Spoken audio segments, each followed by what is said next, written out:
Continuando a aula aqui, gente, agora eu vou te ensinar como criar uma máquina virtual aqui no VirtualBox para dar boot na ISO, de instalação do Debian, para a gente fazer a instalação do sistema.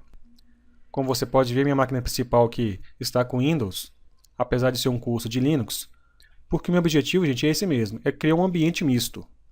Muitas pessoas defendem aí de usar apenas sistemas Microsoft ou sistemas Linux, mas em um ambiente empresarial dificilmente você vai encontrar esse ambiente, tá? Geralmente você vai encontrar um ambiente misto, com sistemas da Microsoft e também sistemas Linux. Por isso é muito importante você saber como criar uma conexão entre os sistemas. Vamos aqui então criar a máquina virtual. Aqui no VirtualBox, você vai clicar em Novo. Em nome da máquina virtual, você pode colocar aí Debian. Você pode ver que o próprio sistema já identificou aqui o tipo e também a versão do sistema operacional. Se você quiser alterar, basta clicar aqui, ó. A ISO que eu baixei é de 64 bits, então vai ser essa configuração. Vale lembrar que eu já gravei um vídeo ensinando como baixar e configurar o VirtualBox. Se você não sabe como fazer isso, vale a pena aí assistir o vídeo. E não se esqueça de se inscrever no canal e também ativar o sininho para receber as notificações dos próximos vídeos. Continuando aqui, agora você clica em Próximo. O próprio instalador já define aqui um tamanho recomendado para a memória RAM. E como nessa máquina virtual vou instalar aqui o Debian sem interface gráfica, eu vou deixar apenas 512 MB de memória. Aí você me pergunta, por que instalar uma distribuição sem interface gráfica? O meu objetivo inicial aqui, gente, com essa máquina virtual, é utilizar para servidor, tá? Em um ambiente empresarial onde preserva-se a estabilidade e também a segurança do sistema, dificilmente você vai encontrar um servidor com interface gráfica. Porque além de consumir recursos do sistema, pode deixar também o sistema vulnerável. E mais para frente, no curso de Linux, nós podemos aqui instalar uma versão com interface gráfica. Eu vou deixar então 512 MB de memória, clique em Próximo. Aqui nós podemos criar o disco rígido, que é o disco rígido virtual. Tem a opção aqui, inclusive, de utilizar um disco rígido virtual existente, que não é o caso, tá? Vou deixar a opção aqui marcada, criar um novo disco rígido virtual agora. Clique em Criar. Vou deixar aqui o VDI mesmo, clique em Próximo. Vou deixar aqui dinamicamente alocado, porque o tamanho do disco que eu defini aqui será utilizado de acordo com que eu for adicionando dados no HD. Como você pode ler aqui, um arquivo de disco rígido virtual dinamicamente alocado irá utilizar o espaço em seu disco rígido físico à medida que for sendo utilizado, até um tamanho máximo pré-definido. E se você selecionar aqui um tamanho fixo, o espaço que você definir para esse disco já será alocado para ele. Vou deixar então na primeira opção, clique em Próximo. Aqui eu posso definir onde será armazenado este arquivo de disco rígido virtual. Eu vou deixar no padrão mesmo. Você pode alterar aqui o caminho, se preferir. E para este disco rígido, eu vou colocar aqui 50 GB. Vou clicar em Criar. E temos aqui a máquina virtual criada. Vou clicar em Configurações. Agora acesse Armazenamento. E aqui na controladora IDE, vou clicar nessa opção. Clique nesse CDzinho aqui, e selecionar arquivo de disco rígido virtual. É aqui então que eu preciso selecionar a imagem de instalação da distribuição Debian. Vou selecionar a imagem de instalação, a ISO, E aqui em Sistema, eu posso aqui definir a ordem de boot. Vou desmarcar aqui disquete. Vou deixar aqui a primeira opção como tá boot num DVD. E depois no disco rígido. E a quantidade de memória para essa máquina virtual, vou deixar 512 MB mesmo. Clique em OK. Vamos aqui iniciar a máquina virtual clicando em Iniciar.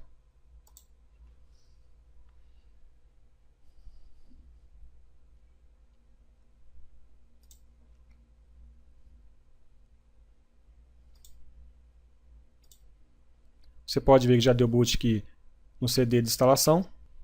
Basicamente, nós temos dois modos aqui para fazer a instalação. Instalação comum e a instalação gráfica.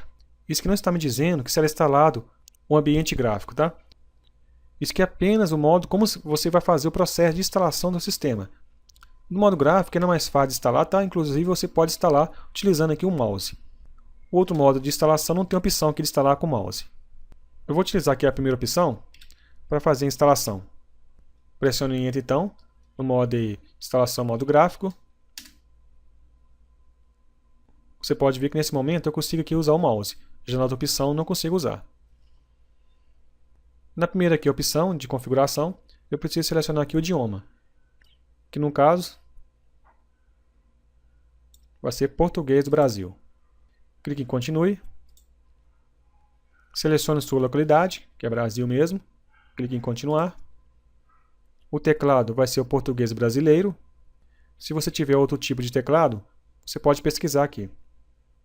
Clique em continuar.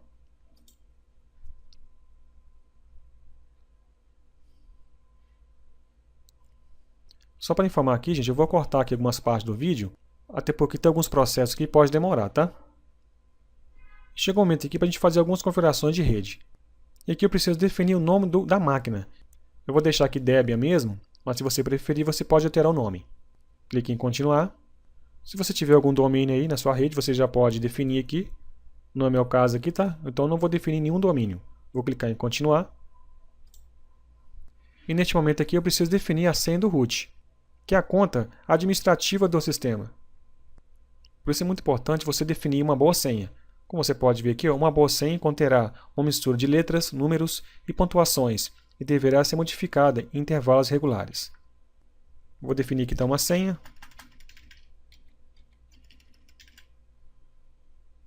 Clique em continuar.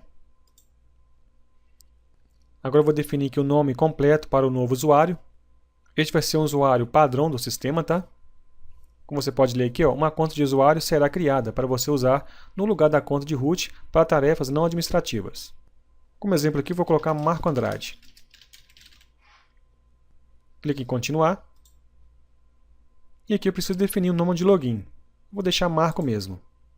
O nome de usuário deverá ser iniciado com uma letra minúscula, que poderá ser seguida de qualquer combinação de números e mais letras minúsculas. Clique em continuar. Vou escolher uma senha para este usuário. Clique em continuar. Aqui preciso configurar o fuso horário. Vou deixar aqui Distrito Federal. Clique em continuar. E aqui chega o momento de a gente fazer as configurações de particionamento do disco. Antes de particionar aqui o disco, tem aqui algumas informações importantes. Vamos colocar aqui 7, 10 anos atrás. O dispositivo IDE era o padrão aí na maioria das placas-mães. Geralmente a placa-mãe vinha com duas conexões IDE, IDE 0, IDE 1, ou poderia vir IDE 1 ou IDE 2. Em cada conexão IDE, eu poderia ter dois dispositivos, um como master e outro como slave. E um dispositivo conectado na primeira IDE como master, o Linux reconhece como HDA, e o slave HDB.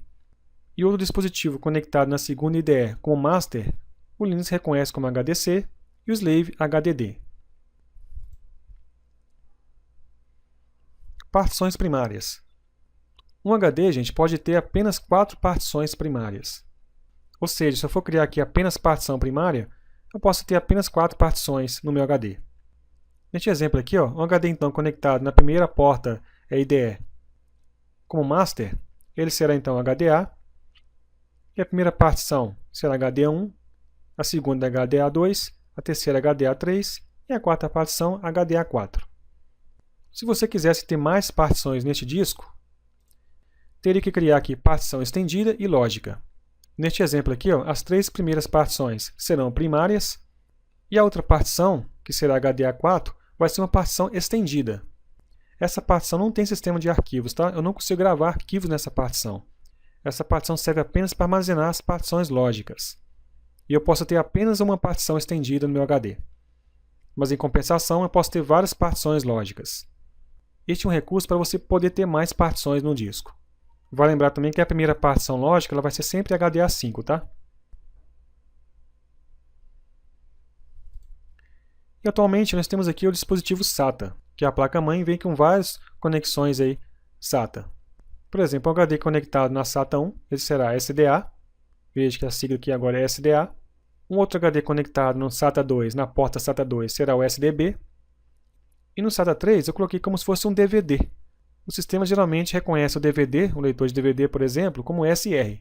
Que neste exemplo aqui seria o SR0. E o esquema de partição é a mesma do dispositivo IDE. Por exemplo, o HD poderia ter aqui 3 partições primárias, SDA1, SDA2 e SDA3, uma partição estendida e outras partições lógicas. Espero que a informação tenha sido útil para você e vamos voltar aqui para a instalação.